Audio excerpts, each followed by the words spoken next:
Hey, what's up, stream keepers, and welcome back to my channel. So today's topic I wanted to share with you guys is actually something that has been ongoing for quite some time and has been widely discussed and also in my previous videos as well. But today I just wanted to share with you guys on what are some of the things that I normally use and why I use it. So just before we go right into the topic, I wanted to just give a shout out to Shelly. And one of the reasons is because we have been communicating and we have been discussing about all this stream hobby and guiding people and sharing information and some things like that. And it is a long process and it is a long journey. It takes a lot of patience to actually guide people who are new to this hobby. It takes sometimes up to 6 months, up to 1 year of constant guiding, constant information sharing before you can actually before that person actually kind of like graduate and be on his own, right? So many a times I think if those people actually come back and keep following you, and I think that's fine. But there are some people, when you teach them something and then they hear from others and kind of like they got confused with too many information that's available, and in the end when the streams don't do well and they got jealous about how your streams do better, and they start saying that, oh, why others are doing this and why others are doing that. So it was a great discussion, and we kind of understand that it is a long journey for guiding people. And I think I'm also quite fortunate in that sense because I when I was talking to all these Taiwan breeders, very pioneer batch of breeders, they also have they are in this industry for many years, some 18 years, some 20 years. So it takes a long time. They are in this industry for a long time, and the amount of time they have spent in terms of guiding people, the amount of time they have invested in all those information sharing really chalks up to a lot of their time, right? So I also heard that so those very pioneer batch usually they are very senior and they are very how should I put it, they don't really they kind of got tired of sharing information, and I think one of the reasons is because while they have their own method of breeding streams and keeping streams, some people take the information and then they start to do something else to it, make changes, and when the things don't do well, they blame the breeder. So all those pioneer breeders, they don't really share that much information anymore, and that is something that I was also talking to Shelly about, that a lot of this information are being diluted over the years and being manipulated because of the different type of products in the market, the different ways of doing things. I mean, this hobby has evolved drastically, but I think fundamentally, as long as there's I'm just trying to get this shadow out of my face. So yeah, so the hobby has drastically changed and evolved over the many years.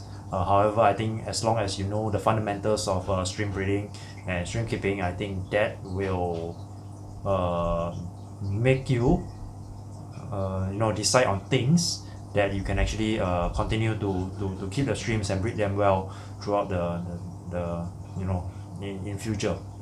So okay, sorry for digressing. Just coming back to this topic, I wanted to talk to you about just two things, right? So the first thing is about the food that I feed and why I feed it, and then the second thing is about biofilm and what I've used. So very quickly, I just wanted to share that this is the one that I'm using for a long time. So many years ago, when I was talking to Hwa, and I visited him a few times, I think many times in Taiwan. I learned from him a lot, and at that point of time, he actually still have that we call it the version 1, which is a strong smelling one, and which is version 1, at that point of time, he is actually, that food is kind of like is already getting phased out because of the strong smell. There are a lot of people who do not really they don't like that smell, and he was actually trying to phase it out slowly, but I think we took the plunge to actually I told him that it is a really good food because I have tried it, and all my shrimps love it. And while the smell is strong, I think that is one of the reasons why the shrimps are so, the draw factor is so high, right? The draw factor is very strong. So I will talk about the draw factor about the food. So at that point of time, I told him, why don't we I just order whatever that the manufacturer that he can actually produce, right? So the minimum amount, so I actually did that, and slowly I share this over many years to a lot of shrimp breeders and shrimp hobbies as well, and they really like it. I mean, the shrimps really like it, right? So I think fundamentally the draw factor is very important for me. The draw factor is very important is because however good the food is, if the shrimp don't come to the food and eat it, then basically you are not actually feeding your shrimps, right? So the shrimps are not actually getting the benefit out of it. So what I normally do is that I break one pet out into smaller pets. So I make them into smaller pieces like that, and then I throw them in every day. And one of the reasons I do that, and I put this in my kids container, the airtight container, and I put those silica gels in there. One of the reasons I do that is because I don't have to break the food when I feed them. So I just open, and then I just dump into all the tanks, and then that's about it. So that's the reason why I do that in big batches, not big batches but small batches, so that I can quickly feed them and have this bag seal up in a ziploc, so that it keeps fresh for a long time. So I've been using this for quite a while, and I really like it, and I think having the biggest benefit, the biggest advantage is that it has a strong draw factor. It is able to draw the shrimps quickly in to the food, and so that the shrimps is able to actually eat it, consume it, and the shrimps will benefit directly for it. And another good thing about this food is that while the center core is really hard, the side is really soft. The side is soft, and so that it breaks away quite easily for the baby shrimplets to actually feast on as well. So it is a comprehensive staple food. It's all rounder, and I feed this exclusively daily on all my tanks. So okay, so this is the direct feed that I feed. That's the only direct feed that I feed. And do I feed other things other than as a direct feed? I do. Like for example, I do sometimes blanch. I blanch spinach, baby spinach, and I boil them for 5 minutes, make them soft, and then I'll feed them. However, this is usually done in a very once in a blue moon. I give them a treat to do that. One of the reasons why I don't constantly feed live or fresh food is because fresh food actually decompose very quickly, and I'm not able to actually vacuum them up or take them out, because once the stream starts to pick on them, the tiny particles, the food starts to float around, and then it got lost in mosses, and then they start to decompose and stuff like that. So this is something that I don't really like, because whatever I cannot control, then there are bound to be some factors that may impact my streams, and I do not want that to happen. So occasionally I think that is fine. However, so that's the reason why I usually feed just a comprehensive food, just one of them. And so on the next thing that I wanted to talk about is actually biofilm. So that even tank walls, filters, floaters roots, plants, glass wall, everything. So everything will grow biofilm. So any of the surface area will grow biofilm. However, we are actually not able to actually see the biofilm that much. But if you, like for example, if you drain the water down the water level down, and then you touch the side of the glass, you can actually feel the sliminess of that is actually biofilm.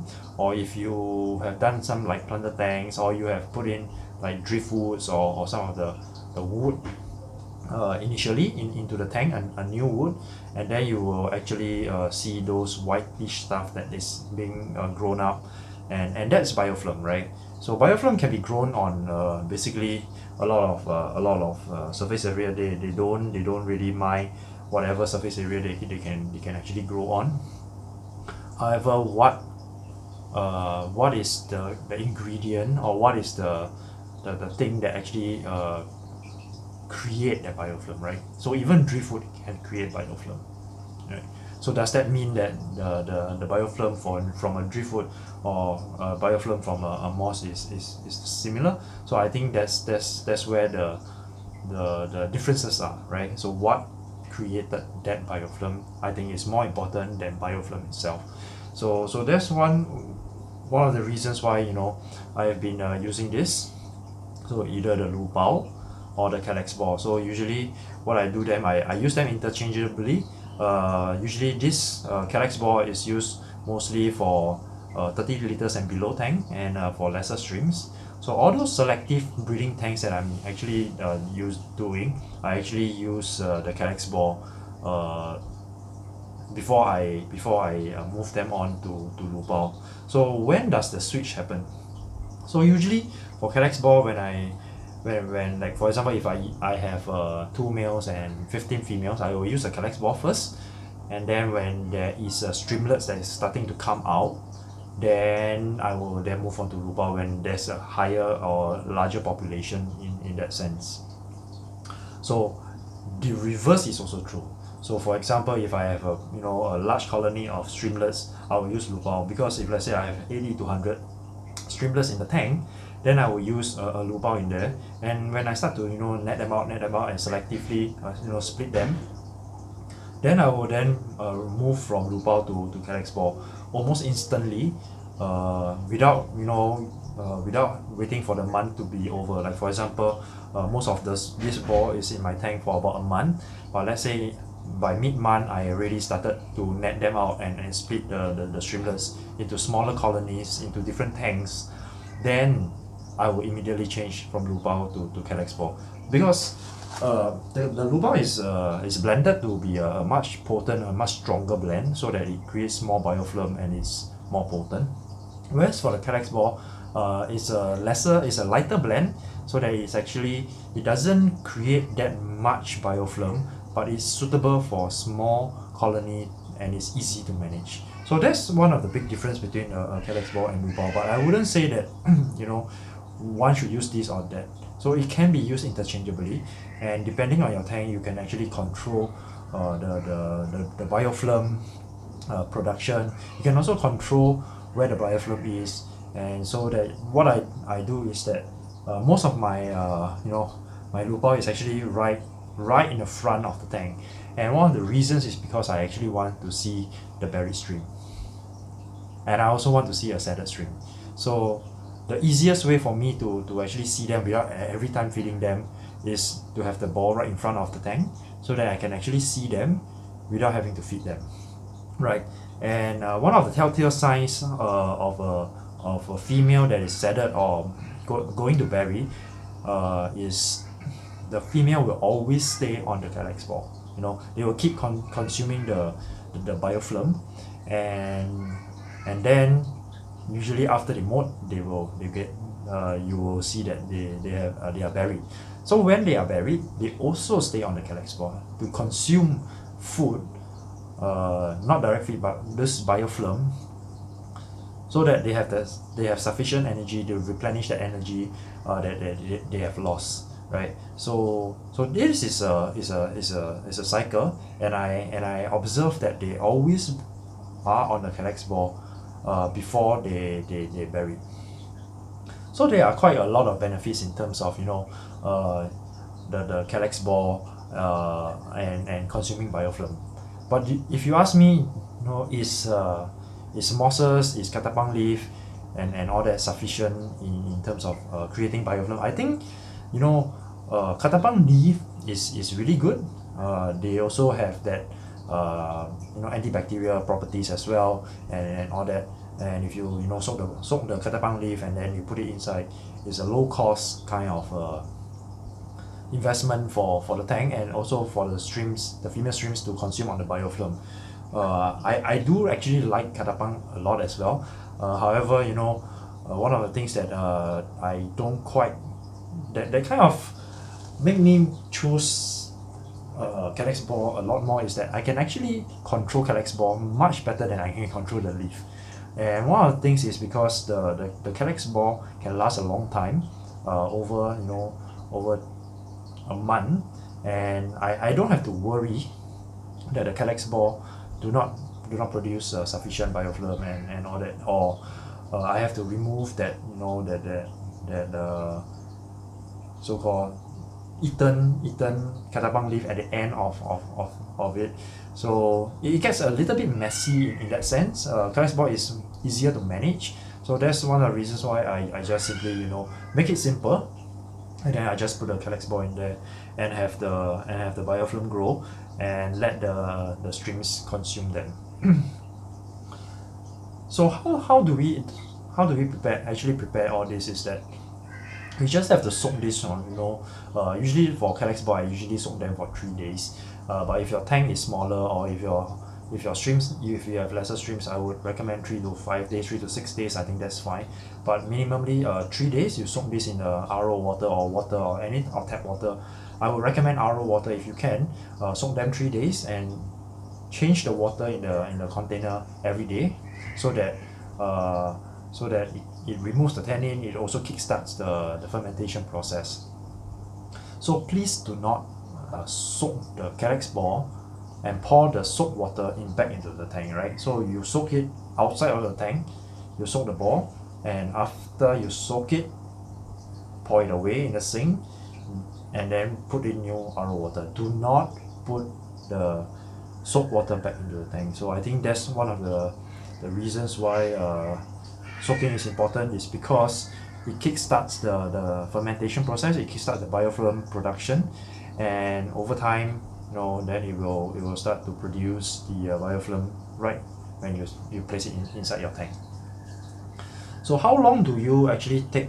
How long do I actually put them in? I usually put them, like I said, 30 days. So that's 1 month. I put them inside, and then after that I will then remove it after a month, and then I will pack it and seal it and throw it away. And one of the reasons is because when this kind of things go inside the tank for 30 days, and through that fermentation process, when it's out of the water, it will stink, right? So do not smell it. I mean, you don't have to smell it, and just bag it, seal it, and throw it, right? I think that's very, very simple.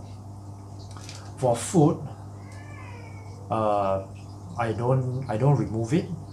So once I put it in, I just leave it alone. So if they cannot consume them within that 3 to 4 hours, the ramshorn snail will actually finish consuming them.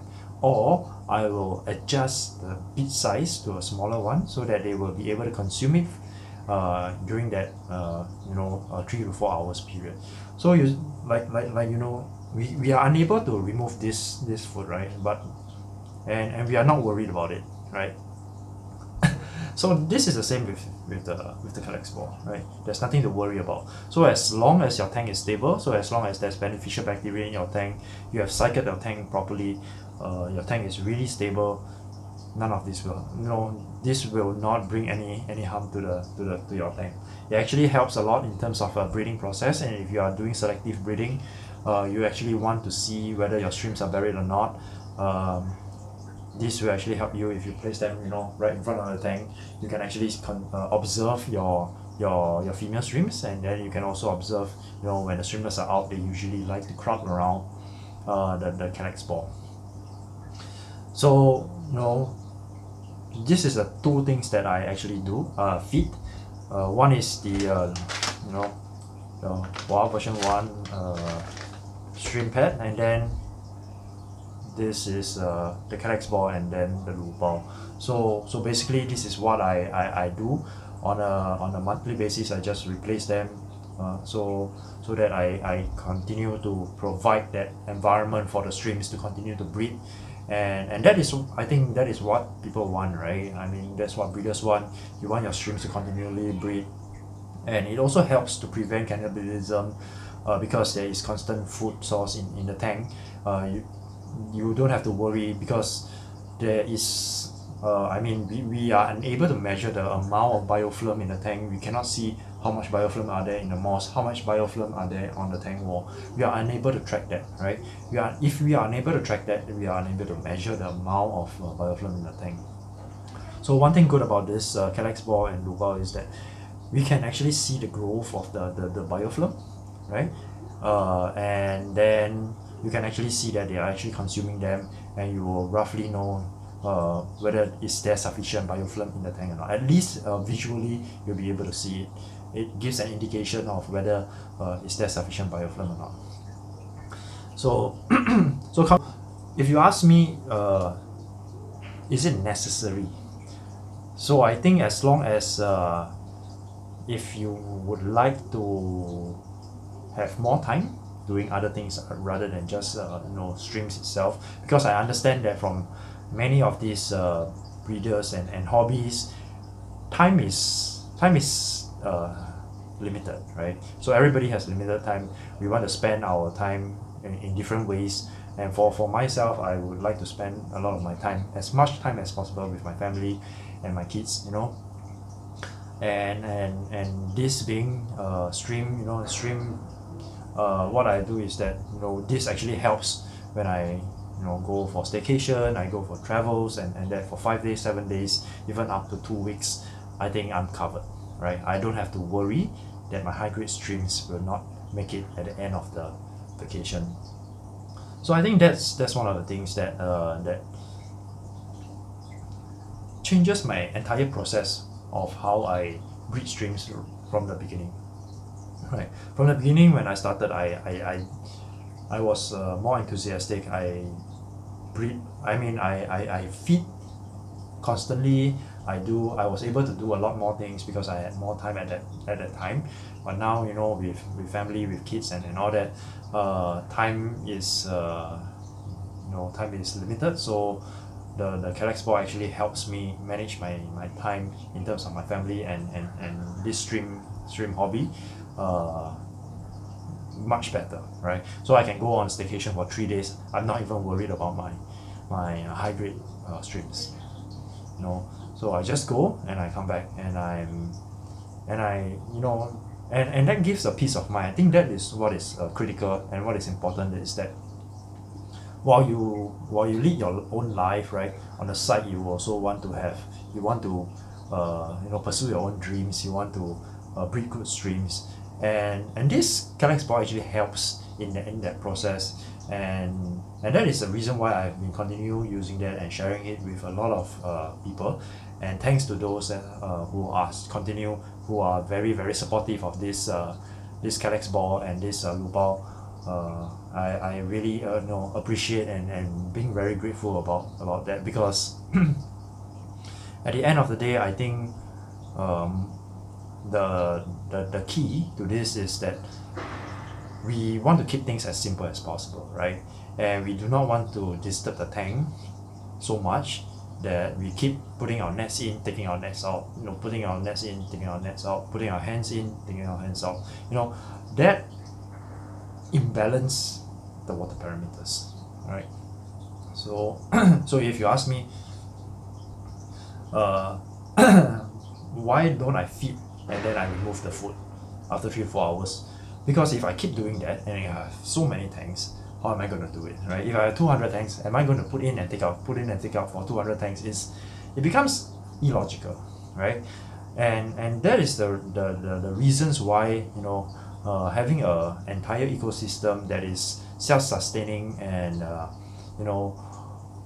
being a breeder, I think our role is to observe, to select, and then to strategize what and how to breed them in the next generation, right? So if you keep doing things like netting the stream food out, you're actually introducing a lot of imbalance into the tank. So that's the reason why keeping things simple is critical. And I was just talking to I think Garry. So his job is also, he travels a lot, and he comes back maybe occasionally over the weekends to actually see his streams and that. And he agrees as well, leave the tank alone, do not keep disturbing the tank. And eventually the tank get better and better, the streams get better and better, and they breed readily. And the entire hobby, you enjoy a lot more in the hobby. You won't be so stressed about, oh, my streams are dying, why are my streams dying. One of the biggest reasons is because we are meddling too much with our tank. Just leave them alone. Once the entire process is being set up, just leave them alone. If your tank is not set up or not cycled well in the first time, reset the entire tank. If it's new soil, just throw it away. New water, just drain it away. Mosses, it doesn't. So just remove them and restart. There is no I think there's no shame in failing the first time or making mistakes during the cycle. So I was also talking to this Polish guy, and and his comment is really funny. He's saying that, how can a master get do mistake? He shouldn't I shouldn't make mistake. But I think making mistakes is an option to all, and I told him that I made mistakes as well during the cycle. So I added the wrong thing. I thought this is what I'm supposed to add, but actually I wasn't aware of it. I added something different, and then I told myself, oh, I think that's wrong. After a month, I say, oh, why my tank is not cycled properly. So what I do, I tear down the entire tank. I reset it. Means new soil, new water. I just do it again. It doesn't matter, right? So once you get that system right, the process right, you set it up correctly, you cycle it correctly, and then everything will flow accordingly, right? So if you try to fix it, try to put a band-aid every time there's an issue, you put a band-aid, eventually the band-aid will tear, right? It's not going to sustain, it's not going to hold. So it's going to be very, very tough for you to have good breeding streams down the line. After 6 months, you think about, oh, why is my stream dying? Why is my tank not breeding and all that? So getting things first time right, I think that's critical. And so that's the reason why when I was talking to him, I just told him, if there's something wrong with the tank, reset it. If you have planaria, I don't even put like chemicals to remove them, right? So that's not how we do it. In the very beginning, when I started all this, I was still trying to understand, should I use chemicals, should I use all this? So what I was being taught is that, you reset the tank. You reset the tank, and not because you're wrong or something, but the process of setting it up right the first time is more important than knowing how to fix the issues later on. Because knowing how to fix, yes, we know how to fix like green water, cloudy water, we know how to fix it, but setting up first time right is very important. It's a right first step, so that the streams will benefit across a long period of time. So yeah, this is another long episode. It's not supposed to be a long episode. I think I digress too much. So if you are still watching this, just a summary. I'm using this exclusively, and then also the Kallax ball and the Lubao, that I use them for biofilm purposes. So thank you very much for watching, and if you like my channel, please remember to subscribe and give a thumbs up, and peace out.